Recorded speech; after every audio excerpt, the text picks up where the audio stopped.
اولاد ایک نعمت ہے۔ کچھ لوگوں کو اللہ تعالیٰ یہ نعمت بہت جلدی عطا فرما دیتے ہیں اور کچھ لوگوں کو تھوڑی انتظار کے بعد۔ حضرت ابراہیم علیہ السلام کو اللہ تعالیٰ نے 70 سال بعد حضرت اسماعیل علیہ السلام کی شکل میں ایک بیٹا عطا فرمایا۔ حضرت اسماعیل علیہ السلام کی نسل میں سے ہی حضرت محمد صلی اللہ علیہ وآلہ وسلم پیدا ہوئے۔ اس کے بعد حضرت یحییٰ علیہ السلام 100 سال کے ہو چکے تو آپ کے دل میں خواہش پیدا ہوئی کہ اے اللہ پاک مجھے ایک بیٹا عطا فرما دیجئے۔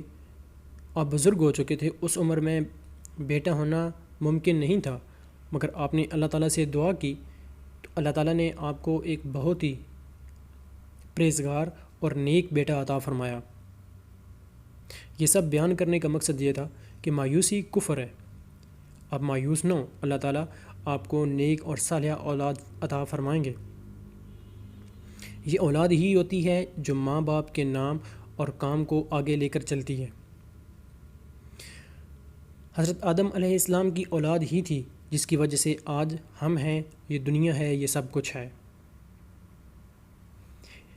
احادیث شریف اور اولیاء کرام کے مطابق مختلف عمل ہیں اور کچھ مختلف وظیفے ہیں جن کے پڑھنے سے آپ کو اللہ تعالیٰ اولاد عطا فرماتے ہیں۔ اس میں کچھ میاں یعنی کہ شوہر کے لیے الگ اور بیوی کے لیے الگ الگ ہیں۔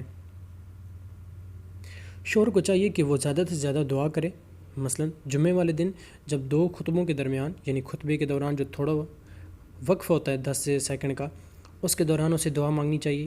اس کے بعد جمعے کے دن جب جمعے کے بعد سب لوگ دعا مانگتے ہیں اس وقت اسے اپنی دعا مانگنی چاہیے، کیونکہ جمعے والے دن جب 300-400 لوگ جمعہ پڑھتے ہیں تو آپ جب اپنی دعا مانگتے ہیں تو آپ کی دعا میں جتنے بھی لوگ شریک ہوتے ہیں وہ سب آمین کہتے ہیں۔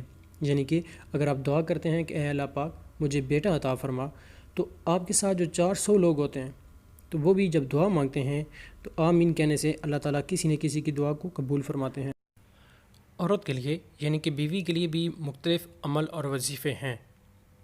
ان میں سے عورت کو چاہیے کہ سورۃ بقرہ کی آخری 2 آیات، جب آپ 2 آیات پڑھتے ہیں تو اس کا سکون ہی الگ ہے۔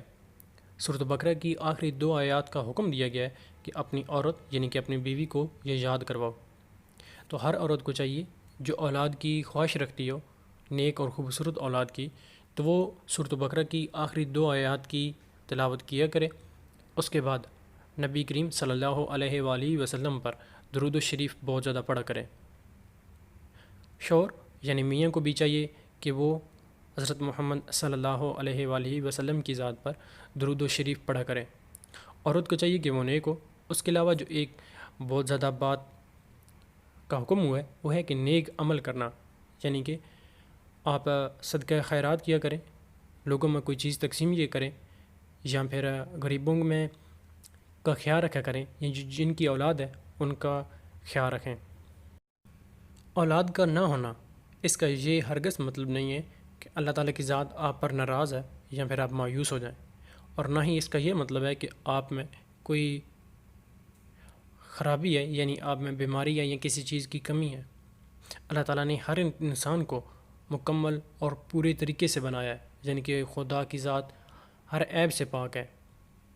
مایوس نہ ہو، اللہ تعالیٰ سے اچھائی کی امید رکھیں۔ اگر آپ کو یہ ویڈیو پسند آئی ہو اس سے میرا چینل ضرور سبسکرائب کیجیے گا، اپنا خیال رکھیے گا۔ اللہ حافظ، اور ویڈیو کو ضرور لائک کیجیے گا۔